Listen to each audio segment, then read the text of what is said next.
here locally in the community. Make sure y'all go check out Kneecap Body by Jeremy Campbell.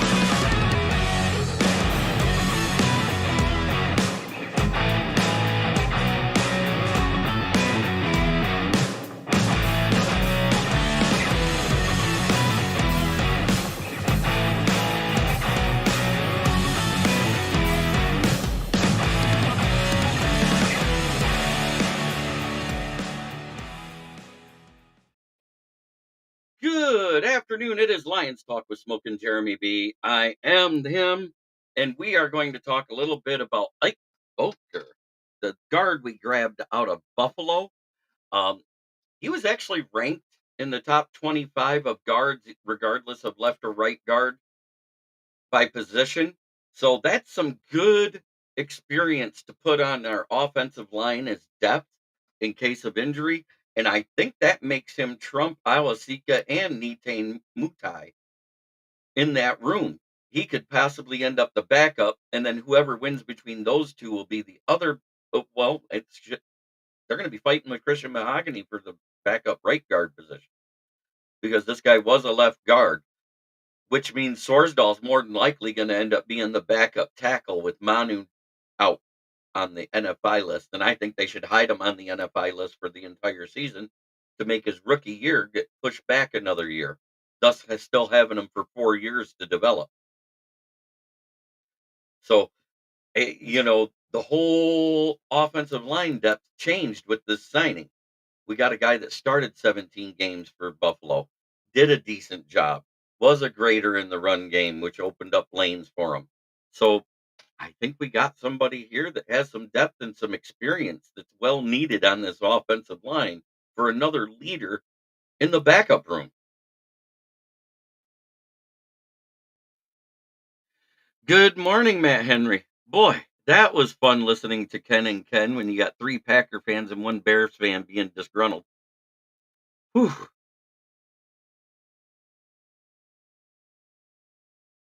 And I'm going to say it again. Even though it seems like Jordan's being a diva, it's the agent and the GM holding him out so he doesn't get hurt and ruin his chance at a decent contract. And I get it because he is on a $14.5 million contract that isn't guaranteed. So if he got hurt during these contract negotiations, the whole thing goes south for everybody on both sides. He goes hilarious.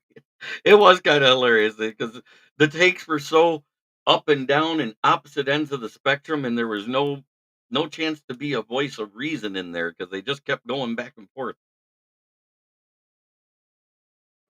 I personally believe they should wait till the deal is done. I mean, Jordan Love wants to play. He said he wants to play. It's Gutekunst and the agent that's not letting him play. So I think it's less of a diva situation than it is protecting Love from himself situation.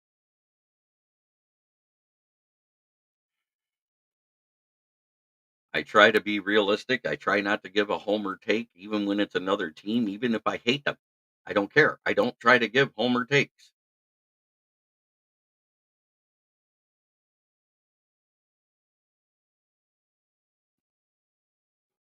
But how is everybody doing today? Because it's Tuesday. It's the 23rd of 2024, and today is my stepdad's 75th birthday.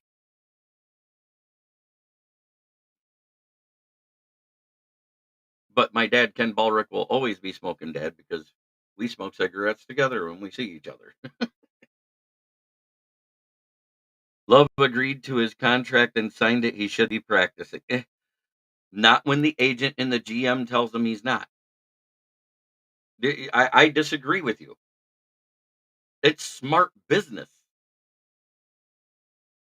He wanted to practice. He's being held out of it. They didn't give him a choice. His agent said, "Oh, no, you're not," and the GM agreed he should not play. Love wanted to play is my point,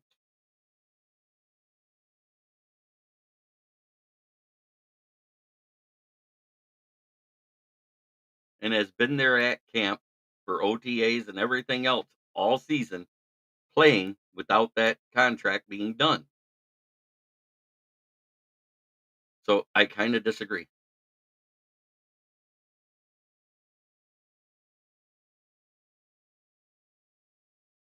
Right, hello, JB, FTP, it takes more grit, one pride.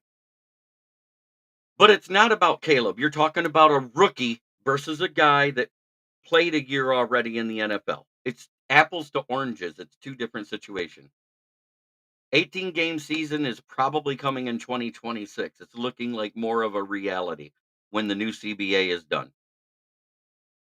They have to wait for the NFLPA to sign off on it, but the NFLPA helped structure the whole thing. Possibly 2 bye weeks with set bye weeks for every team, probably at the 3rd of the season after week 6 and after week 12. So, I think it's actually gonna happen, people. It's either that or they're gonna do that 3-week thing with it being a bye week, a Pro Bowl, the bye week. But if they do that, either way, whether it's the 2 bye weeks or whatever, if you look at how it breaks down, the Super Bowl will always be played on President's Day weekend, which for federal employees, government employees, and everything else, any government, state or local, it's a day off on President's Day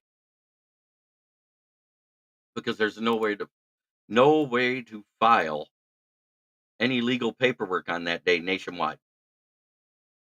18 games season, yep, FTP, yes, always, and twice on Sundays.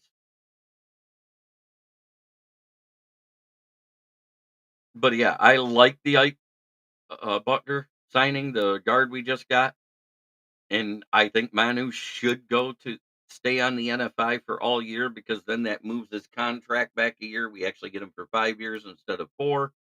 I said the same thing we should have did with Hendon Hooker. We never should have activated him last year because then this technically would be his rookie season instead of his second year after an injury year where he didn't take a snap. So that's where I'm at on it. Push it back a year.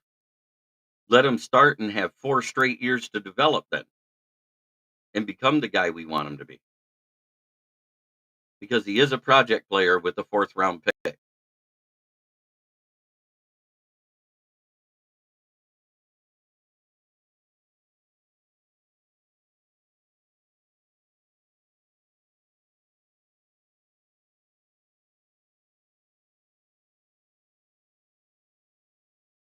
That being said, you know, there isn't a lot of news other than the vets all report training camp starts, activities start tomorrow. So far, I checked the roundup this morning. Kirby Joseph was actually at camp with the rookies on Saturday and taking participation with them, so he's a full go. James Houston has not been added to the injury report. Emmanuel Mosley's not added to the injury report, and Ennis Rakestraw is not added to the injuries report so far. He goes, "We just need some more Ken and Rob fun." Boy, they were almost at each other's throats at one point. It was crazy the way they were yelling back and forth. I couldn't even talk.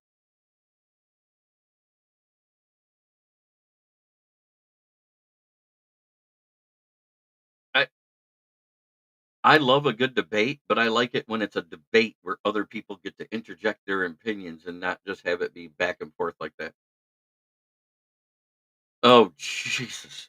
Again, the views of Jeremy Ballrick Jr. does not reflect that of Kneecap Biting with the Motor City Lions or myself smoking Jeremy B. But Jeremy Ballrick Jr. says, bring in Kerry and Johnson and let go of Montgomery. Oh, you know how hard it is to read these statements when they're that mentally challenged? Holy smokes.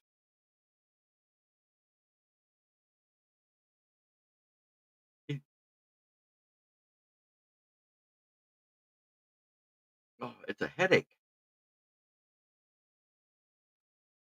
But yes, the mantra is it takes more. And with Davenport being on the pup list still, it's not looking good. They get like that. That's why I try to take my homerism out of play 100%. And that's why I took it out about the Caleb situation. I tried to be the voice of reason like that. But at the same time, a rookie who's never played a snap will never get the benefit of doubt of somebody who played a year in the NFL. Is all I'm getting at, Matt Henry. It's apples to oranges. And but for 2 weeks, did the Green Bay fans give Bears fans fits about it? 100%. Hell, I even took a couple of digs because it was funny, but I didn't stay on it. And lo and behold, I even said right here on this podcast, it'll probably get done the first day of training camp.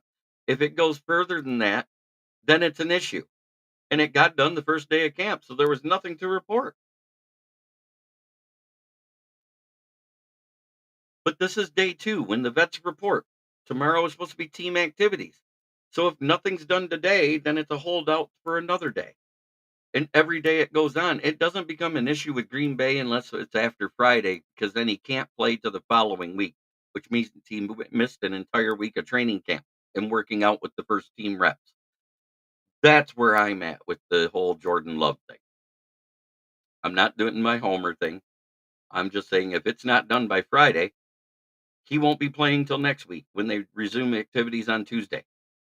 I just like to give a realistic expectation out there.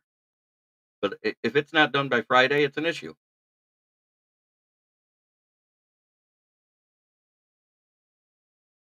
And I agree with it. He doesn't have a guaranteed contract. That contract was signed months last year because they didn't want to give him the tag. Right. 100%. I agree with that. And I think more quarterbacks should get to sit for at least a year or two. The problem is most people don't give a quarterback that time to develop. They draft him in the first round. They say, "Oh, he's a first rounder. He's got to play," instead of keeping the guy they got there. And the update for subscribers now. Dun, dun, dun, dun, dun, dun, dun, dun. We have gone up again, people. Gained another 2 this morning. I had the pleasure of calling in to Will Rock with the Rock On podcast and talking with them this morning and giving some of my insights and what I've heard and what I've read. And lo and behold, a couple of those guys jumped over here and subscribed to here. So kudos. I appreciate everybody who subscribes to the channel. We are 27 away from our second giveaway on this channel.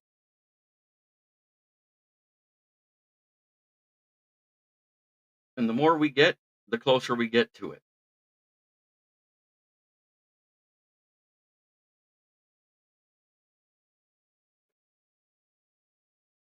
Yeah, Fields was supposed to sit and learn, but the problem is Andy Dalton wasn't that good.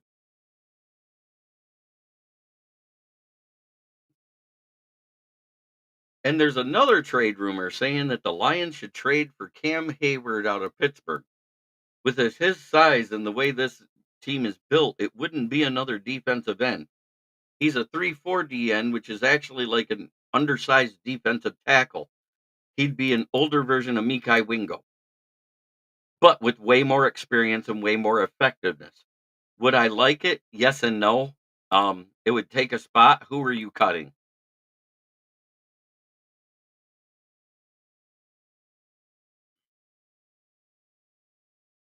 'Cause I don't think we're making a trade like that. If we were gonna sign somebody right now, it'd probably be more like Yannick Ngakoue on a prove it deal or somebody like that. I think this Marcus Davenport signing might be a black eye in the face of Brad Holmes because he came back and then he re-injured it. And now he's out again, and who knows how long it'll be. There's no timetable on his return. Man, Henry, that's great. trolling, trolling the sun. I love it.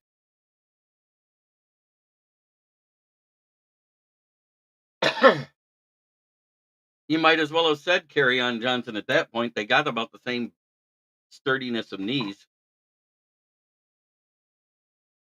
Oh boy, I'll be the troll.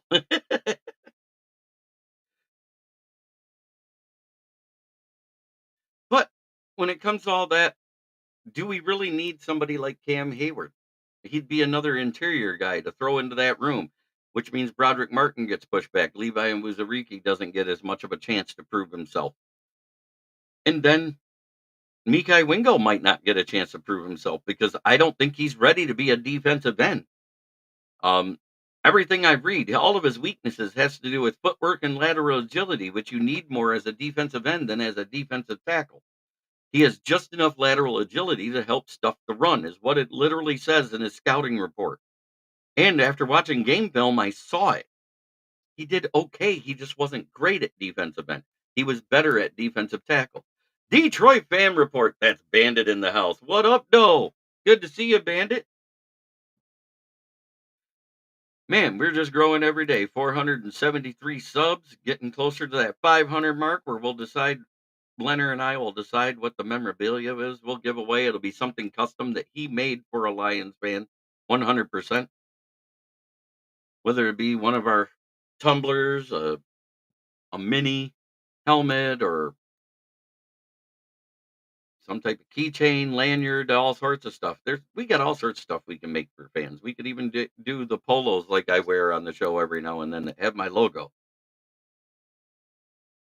which he did. The gray ones, the blue ones came from Timu. I'm not gonna lie. Somebody said I looked like Timu J Glazer, and I was like, yeah, if I had Timu J Glazer money, I wouldn't be going to work at 2 p.m.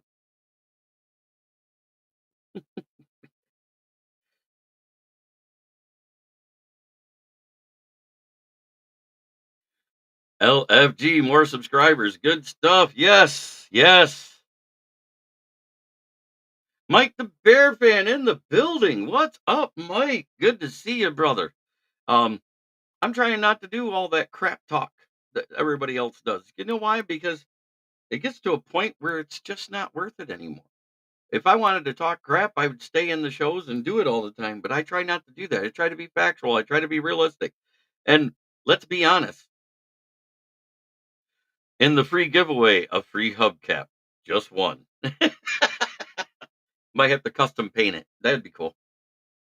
But or turn it into a clock, a hubcap clock. There we go. With the Lions logo in the middle instead of Ford. That being said, when it comes to Caleb Williams and the projections we've seen some people that think he's going to be the best thing since Pat Mahomes, and other people think he's going to be the next Jamarcus Russell. If he's somewhere in between, let's say he's 50% of all the hype that's out there. You know what that means? With the weapons around him, that should be a 8 to 10 win season for the Bears. It'll be the best season they've had if he's 50% of what they say his potential is. Free giveaway, count me in, sir. You are in, and it doesn't matter. We'll make Bear stuff too. Yoli Cruz is in that too. Hello, family. Good to see you today. I'm glad to be here talking football with everybody. Just Mike the Bear. Make sure you go over there on the YouTube side and subscribe. How much do Love gets paid, and do you think he deserves it? Because he actually has, agree, a 9-win season for the Bears. I'm trying not to be a homer. I'm trying not to talk crap about the Bears. I'm trying to be realistic. I said 8 to 10 wins. That's where they'll be. I got the Packers anywhere between 9 and 12, and I got the Lions sitting somewhere between 11 and 13, because it really depends on what happens on the field. Because right now, every team in this league, minus 4, have 17 winnable games. Those other 4 got 5 winnable games. And you know what the bad part is? The Panthers aren't even considered one of the worst rosters in the league. How much do I think Love gets paid, and do I think he deserves it? I think Love had a good year at the right time, and he's going to get paid. Do I think he deserves it? It's debatable. I can't say that. It depends on what Green Bay wants to give him. Um, Do I think he's better than Trevor Lawrence so far statistically? Yes. He had 9 wins and way more yards and a better completion percentage, more touchdowns, and less interceptions than Trevor Lawrence has had in any year that he played the entire year, which is 1 year when they won 9 wins. Let that sink in. Trevor Lawrence has 4 less touchdowns, 2 more interceptions than Daniel Jones. Daniel Jones is considered a bust, and Trevor Lawrence gets paid like he's the best thing since sliced bread.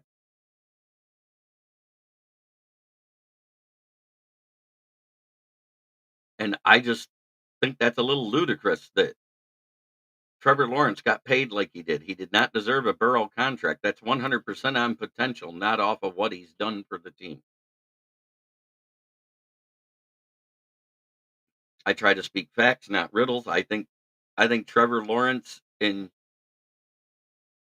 oh, I know. Jackson is known to oversign. Look at Christian Kirk, Zay Jones, and everybody else they signed. Yes, yes, I know. It's crazy that that's what they signed. So whether you're a Bears fan, Packers fan, Lions fan, whatever you are in the chat, what are you looking for this preseason? Tell me in the chat. What do you want to see? If you're looking for Reader or Davenport, they won't be there. I will tell you that. I will tell you that Broderick Martin is slated to take the first team snaps right now. Levi Onwuzurike is backing up Aleem, and Mikai right now is probably backing up Broderick until they prove who's better. And that's going to come throughout the preseason. Because, like I said, Reader right now is not playing.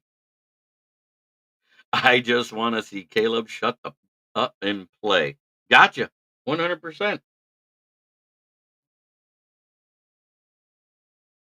I will say when it comes to the 11 on 11s, the key positions for the Lions I'm looking at backup guards. I want to see if Bucker is as good as advertised because that means he's better than Awasika and Mutai accidentally. Christian Mahogany, I want to see if in 11-11s he can continue to look like Jonah Jackson never left the Lions because that's what we heard in OTA. And then at the other side, I want to see who steps up and takes over that starting position opposite Hutch.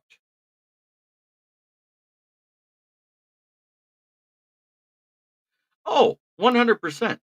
All he needs to have is an average year and it'll be better than Justin Fields. There, Mike. I agree with that take. Just want to see Caleb Williams have just an above average year because with the weapons the Bears have, it could be a great season compared to last year, in my opinion. 100%. And, you know, both years was Justin Fields' best year win wise for the team. 5 wins.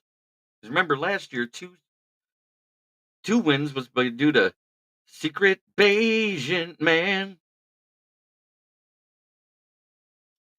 Yeah, and I'm extremely interested to see some film out of camp if Caleb is developing into a read and react quarterback because we didn't see that at USC. Because the interior O line was so bad at USC, he was running for his life, so he had to get better at off platform throws, especially against the better defenses. But against the better defenses, when the pressure was right on him, he failed to make those off platform throws, which is why they struggled in those games. I'm not trying to be a homer here. I'm telling you what I saw at USC. And on paper, the interior O line looks better for Chicago. But as we've all said, until you see it play, you don't know that it is better. It's on paper. It's the same as the Lions secondary. On paper, this looks like the best secondary we should have had since 2014. And I think it's better than the 2014 secondary, minus Louis Delmas. The real question is how much will Caleb play in the preseason? If they're smart, it'll be 2 drives week 1, 3 drives week 2, which might take you into the beginning of the second quarter, and then maybe most of the first half in week 3, unless he looks great. If he looks great, then you sit him down and don't play him down in that game 3. If he's struggling at all, you keep him out there a little longer each game. If he's not struggling, you do those first 2 games and then sit him in game 3. That's just my opinion. take it or leave it with a grain of salt. Because with 3 games, you don't have a lot of room to evaluate your depth to make those roster cuts. And a lot of teams that did use their starters last year, they made some of the wrong roster cuts, which is why they had no depth for injury. I'm just looking at the big picture for every team. But yeah, that battle for the starting position opposite Hutch, um, Broderick Martin and his development, that's important to me. Who's going to end up being the nickel corner? Because we've already heard from multiple sources within Allen Park, it's not Brian Branch at nickel corner. He's playing strong safety, and he should be back within the next week or two. They said he should only miss a week or two at camp. So he'll be back soon. Because all it was is a cleanup surgery from a lingering injury.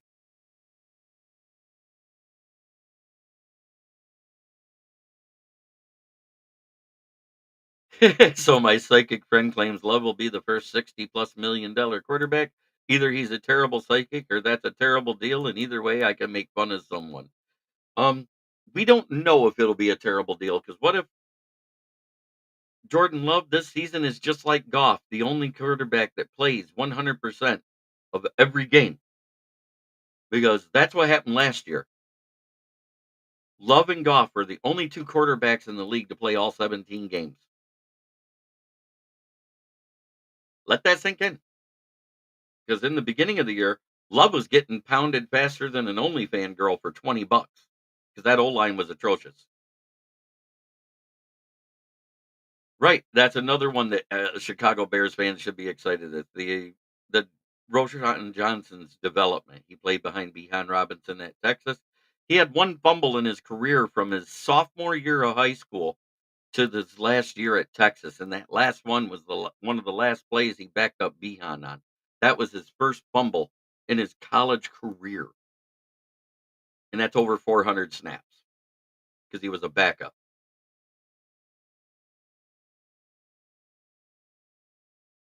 I did have an interesting little thing here about the quarterbacks last year that I would like to get at.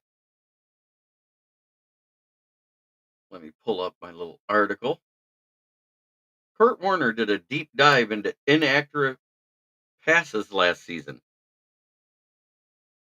And I started to get into it, but I got interrupted, never got to talk about it. So it says 175 snaps or more. Unfortunately, the worst guys at the top 3, which is Deshaun Watson, Tyrod Taylor, and Trevor Simeon, all had just over 175 snaps due to injuries, uh, part-time starter, whatever. But Deshaun Watson was the worst of the inaccurate passers in the league. 43.9% of his passes were inaccurate passes. Tyrod Taylor had 40.6 in his 5 games started where he threw over almost 200 passes. Trevor Simeon played in 5 games, had 182 passes, 38.8%. Now we get into people that were the starters. Who were the top 3 starters in the league that had bad, inaccurate passes throughout the season? And these are the only 3 guys that started a majority of the year at the top of this list. It's Bryce Young at number 1, 37.7%. And that was understandable. He had a lot of bad receivers. He had a bad O line. He was running for his life a lot, doing off platform throws, which he was able to do at Alabama, but he had better receivers there. Lamar Jackson, 36.7% of his throws were bad. Jordan Love, third worst, third from being one of the worst in the league, 36.7%. Watson hasn't been the same since his massages have been halted. Oh, he still gets the massages. He just has to pay more for it at a spa. Next is Trevor Lawrence at 36.1%. CJ Stroud, 35.6%. 35.4% for Aiden O'Connell. Here's the next starter with some experience on this list that gets in there. Kenny Pickett. Hey, Ralph Williams. Good to hear you. He had a 35% flat of incompletions due to inaccurate passes. Easton Stick at 34.9. Tied with him, Matthew Stafford, 34.9. Joshua Dobbs, 34.8. Daniel Jones, 34.6, who had 250 attempts in in the games he played. Tua Tagovailoa played the entire season pretty much, 34.3%. Mac Jones played half the season. He's at 33.1. Sam Howell played pretty much the whole year for Washington at 33%. Pat Rothwell, thank you. Have a great day too, sir. Then it's Bailey Zappi, the guy that played the other half of the season for the Patriots, 32.9%. Jimmy Garoppolo, who played the first half of the season for the Raiders, 32.2%. Ryan Tannehill for the first half of the Titans.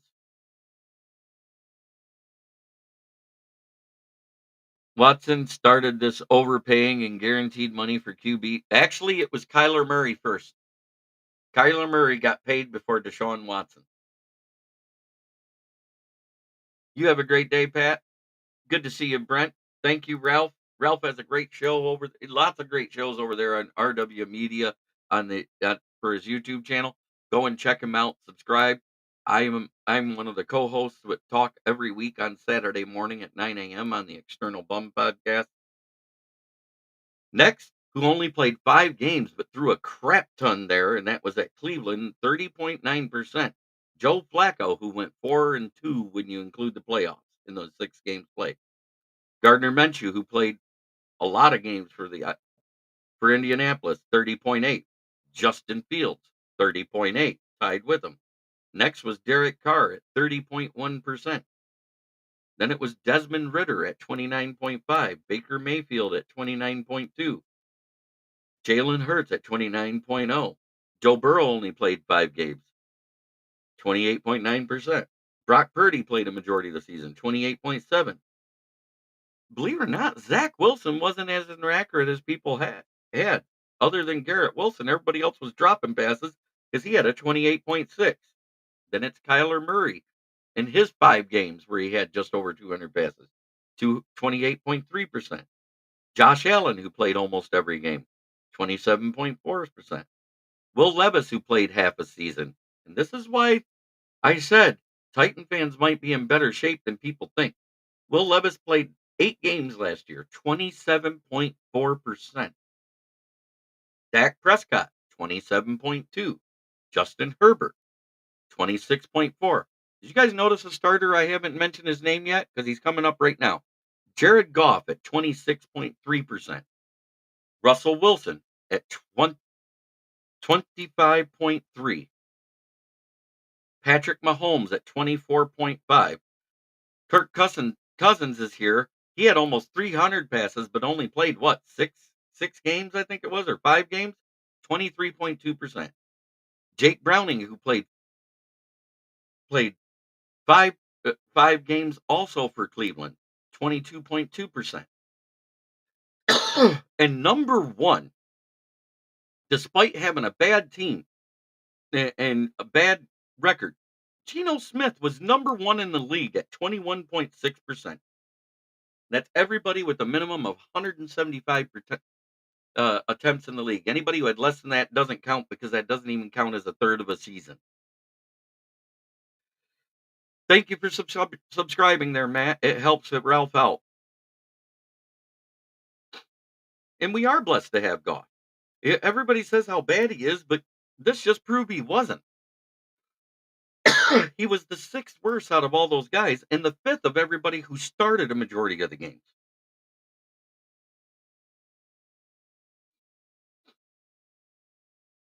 He does a lot of stuff over there on RW Media. It's not just sports related, but a lot of it is. He does some great political shows. He does some stuff about the Allegheny County that he's a part of. Great shows over there with Ralph. But I just wanted to put that in perspective. 2 guys that started every game. Jared Goff was the best at inaccurate passes causing incompletions at 26.2%. Jordan Love was the polar opposite at 36.2%. That's a 10% difference. But most of those came during those first 9 games when Jordan Love struggled because number one, the lack of Aaron Jones running the ball. Number two, the O line didn't protect him as well. And number three, he got better at the end of the season. I'm not going to get into who he played and how he played bad defenses or bad teams or any of that. Let's not get into that. Let's just say it for what it is. It was his first year starting. He had growing pains and he got better. That's all that mattered. And that's why they'll end up paying him because he just happened to fall with his contract year being on the right contract year.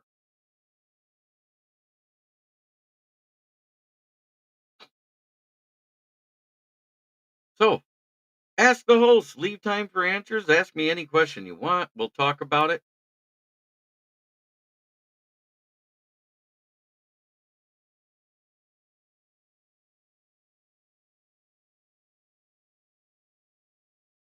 Eh, It's the agent in Gutekunst that's having him hold out.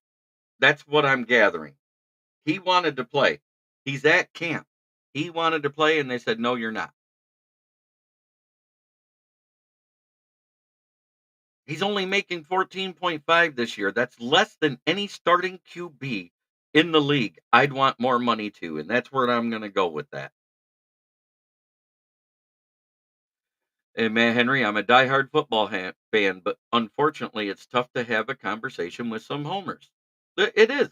It truly is. I hope you guys find my takes refreshing, even on the other teams.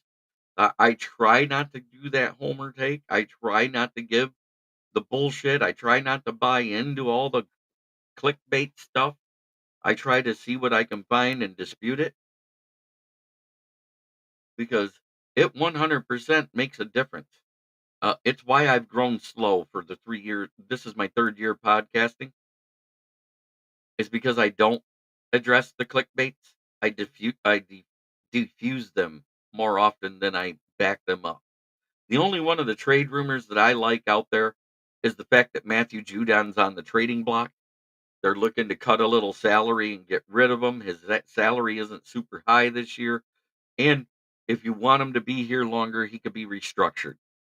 And that's who I'd trade for. And I would get rid of any one of those guys. And Brent says I do a great job, JB. Thank you. And like I said, our secondary looks fantastic on paper. Voted one of the seventh best secondaries by PFF right now. And that's without doing a thing. JB is a homer when it comes to tires. Safety first, 100%. When it comes to tires, I do not, I will not sell anything that I would not put on my ex's car, and she drives my kid around. So that's important to me that my kid is safe in that car.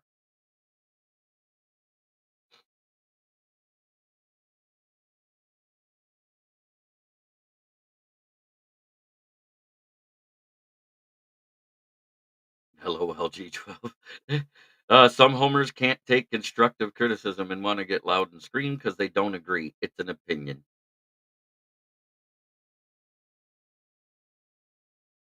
But again, I did say that most of those incomplete, inaccurate passes happened during the first 9 weeks when the Packers were struggling. And they managed to win a game there. Granted, it was against the Bears week one. I have one kid under 20, under 18 still. Yes, I was a busy guy. That's all I got to say, Matt.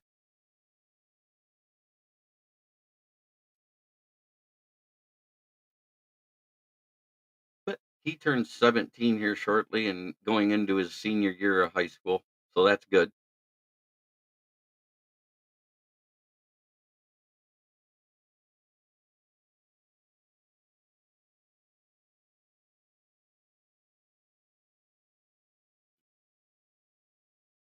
He's right here in Bay City. So I do get to go see him when I can.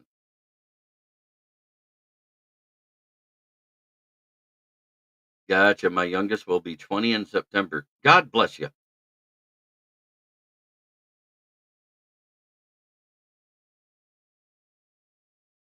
But this has been one heck of a road. working on Saginaw Valley. I called them yesterday. They didn't answer. I sent him an email this morning and gave him my phone number again so he can call me to set this up because I want to get it going as soon as possible. Because I know their training camps have already started because their season starts at the beginning of the month. I really want to get in there, do a deep dive into their roster, their depth chart, talk to coaches, talk to players prior to the season. I really want to be a part of that.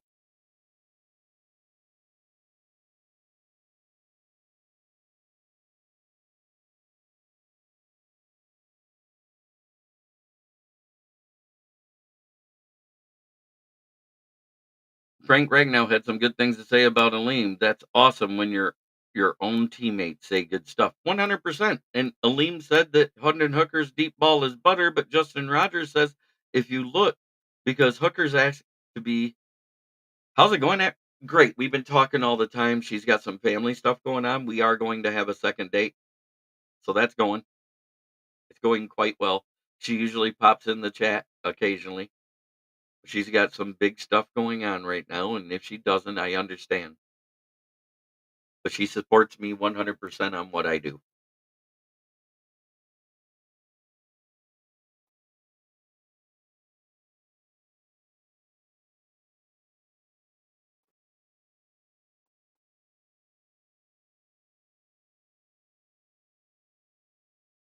Been one heck of a week.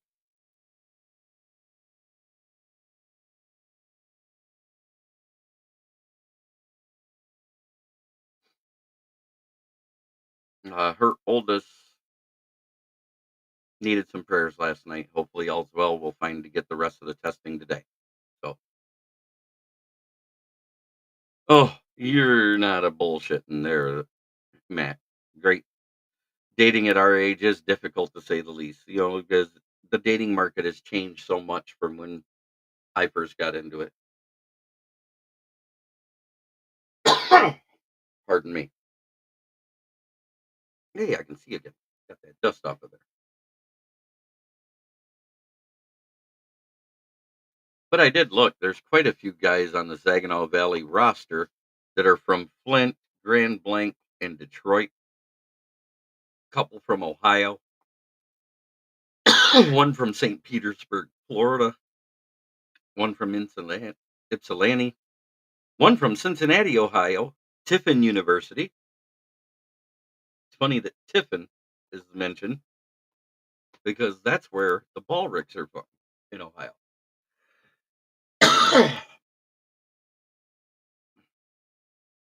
Ooh, getting a tickle in my throat. Time to get out of pocket. Just 1 second, folks.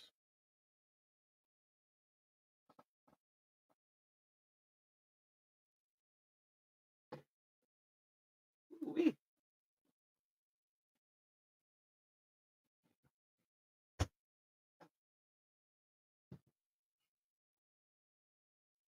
There, I'm back.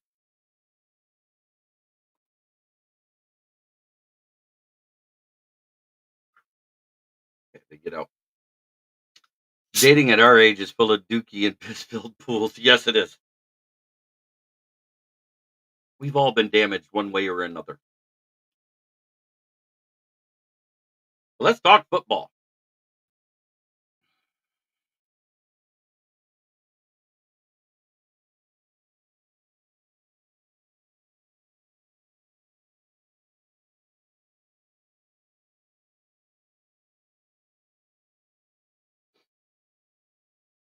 I think they're waiting for the next two series to end there, Brent. The Tigers have been playing good ball lately. Do you think they'll be buyers or traders?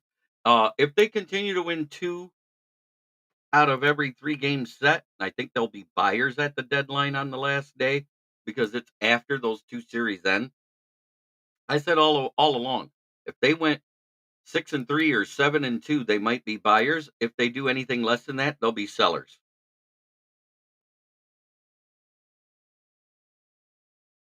So I think the jury's out if they go. And so far, they're trending in the right direction. They won again, didn't they?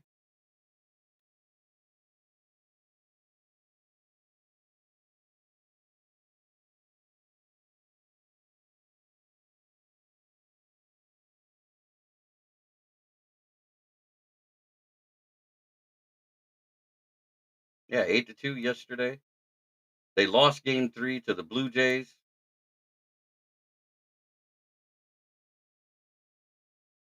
And go Toledo Mud Hens. That's just my opinion on it.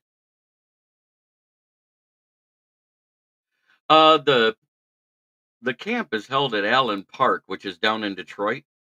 I won't be making it there to August 11th, but I am going to one day of camp. I'm going to make my observations and then be able to come back and give a cohesive review of that day. I'll probably do that on the Monday show. Sunday night is more of a news-based show for the NFC North in general, and I'll be compiling my notes overnight, to get that show right because I want to be able to talk and not sound like a giddy little schoolgirl talking about Lions when it's supposed to be an NFC North show.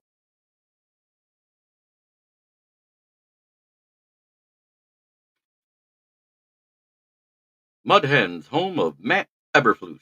Yep,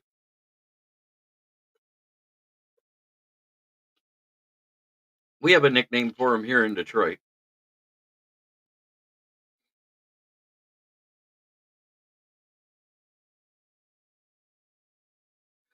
Well, yeah, in the '90s to the early 2000s, it was the same way for the Lions. They used to practice at the Saginaw Valley State University uh, football field for spring training, and then they opened Allen Park after they built Ford Field. So it's kind of the same thing, but at the same time, in the late '90s, yeah, that's right. You guys were Arizona then. I forgot. You guys moved before that because you guys were the St. Louis Cardinals. Tigers baseball, is it time? Take us out to the ballpark? Yes, that's right across. Gotcha. Whitmer High School, same school I went to. Go 419. I've been through Toledo a few times.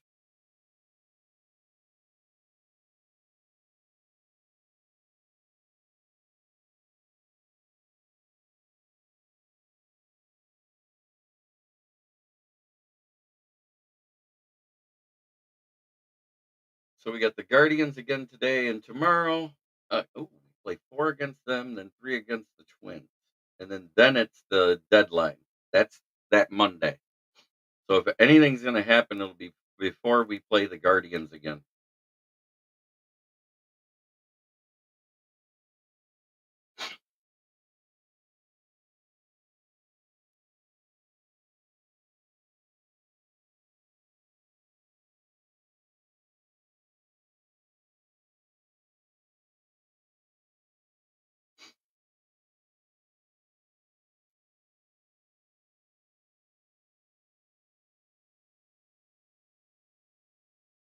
But you know what the difference is? The Tigers are putting up runs that they weren't. It seems like everybody's coming into their zone and settling down, and the lower batting averages are raising up, and the super high ones are coming down in the middle. Um, it looks like they're playing good team ball right now, which is great. It's a good time to do that. Chris Wormley went to Whitmer also, then Michigan, then Steelers. He is good friends with my younger brother. That's awesome. I remember Chris Wormley. Great player.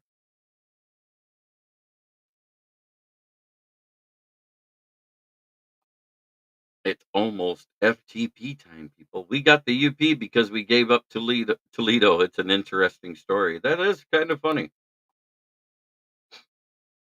I'm glad we got the UP though. It's a beautiful part of the country that most people don't recognize.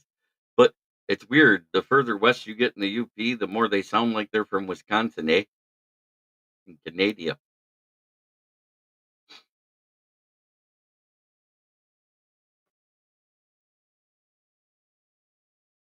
But yes, it is that time. FTP. Put it in the chat. Fornicate the Packers for the pride. 100%. That's what it means.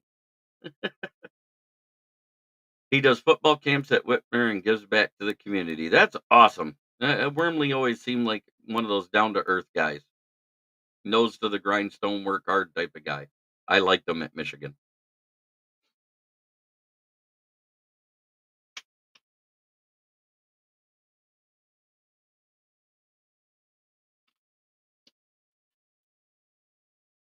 You guys ever had one of those days where you feel like you've been shot at and missed and shit at and hit? Because that's what yesterday was. It was like the Mondayest Monday ever.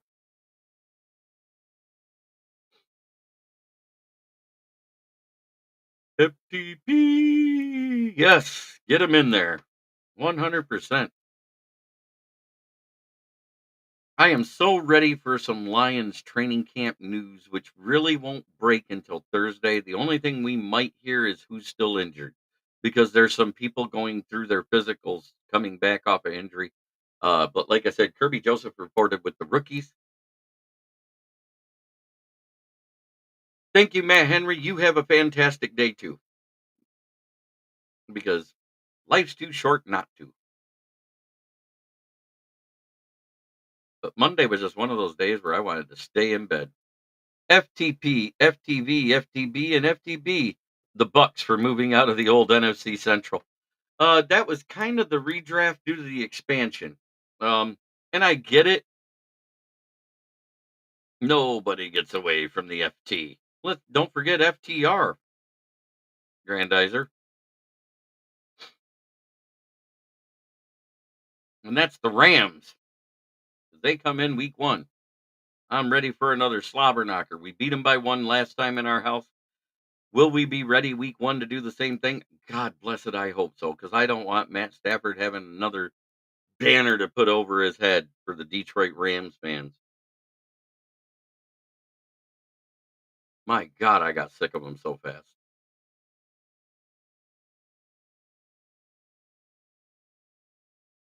And of course, we got our other sponsor, the one that pays me to do this, right at the corner of South Grand Traverse and West Atherton Road in Flint, Michigan, where the water's crap, but the tires are good. Used tires starting at $40. New tires, please call to get your quote 810-233-8230. Please call to get your quote from George, Red, or myself, Jeremy, as they know me at work because they don't know me as Smoking Jeremy B, even though I smoke while I'm there. Mention that ad, get $10 off your set of tires.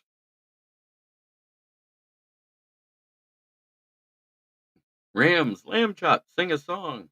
Oh yeah, there is that pushback from those Detroit Rams fans. Exactly. Fakest team that ever existed. But you know what it's time for? Hey, hey, hey! Forward down the field, a charging team that will not yield. And when the blue and silver wave, stand and cheer the brave. Rock, rock, rock! Go hard, win this game. With honor, you will keep your fame. Down the field and gain a Lions victory. Go Lions! There. I haven't done that in a while, but it's training camp time, boys. It's time to get fired up.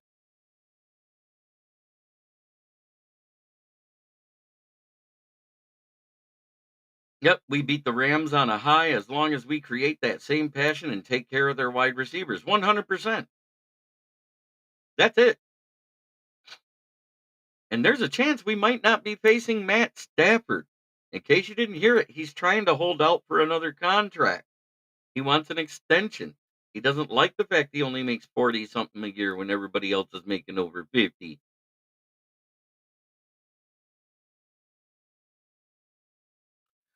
Um Now, hey, Brent, is it a short where it comes on intermittently? And is it a newer vehicle where it has like the round switch that doesn't click into place, or is it an older one? And the only reason why I say that is because it could be the resistor in that whole fan thing. The fan doesn't spin very fast. Okay.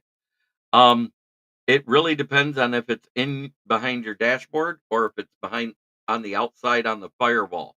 When you open your hood, if you see something that's round with some fan blades in it and about 6 little tiny screws, that is your fan motor. If you don't see it, it's in your dashboard, which means half of your dash has to come out to change it. And it's normally on the passenger side. And the easiest way is just put in your year, make, and model and say blower fan assembly change on YouTube, and 2016 Jeep. Yeah, put that into 2016 Jeep blower fan. It's more than likely in the engine compartment if I remember right, because most trucks and Jeeps had it up until like recently in that area. It's opposite where your brake is on the other side of the car, towards the passenger side.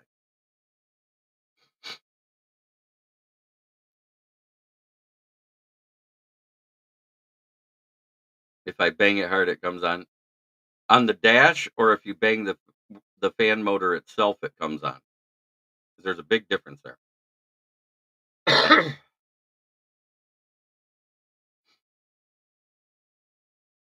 Matt, you got your Super Bowl and 40 million. How's not coming to play making you look good? It doesn't make you look good. Wow, football talk and car advice. Best podcaster ever.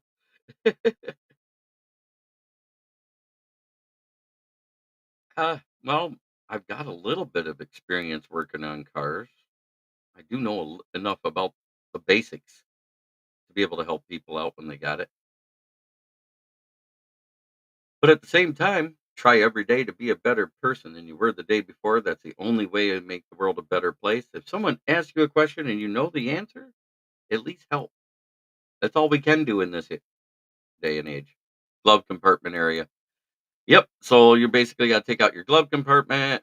There's probably going to be either the Christmas trees for the plastic cover over it, and then you'll get to the screws to remove the fan motor. It's going to be either there or behind it on the firewall in the engine compartment. It's one of the two. Almost sounds like a short in the wiring when you can hit it and it starts going harder. But it might be the bearing going bad in the phone for the spinner of the fan itself.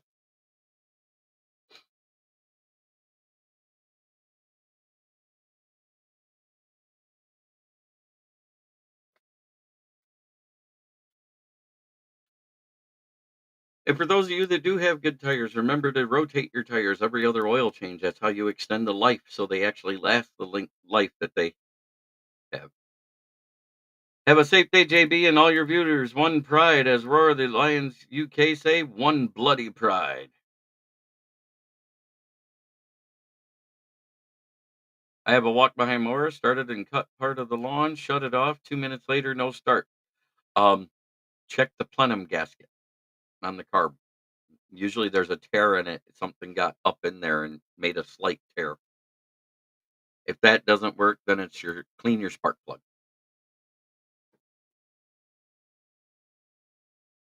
Then it's check the air filter too.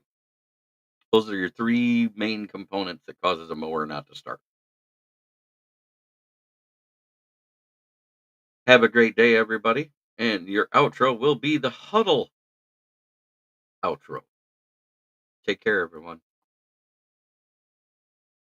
Network broadcast. You can find us on Roku TV, Amazon Fire TV, Facebook, and of course YouTube. Get all your NFL news here first.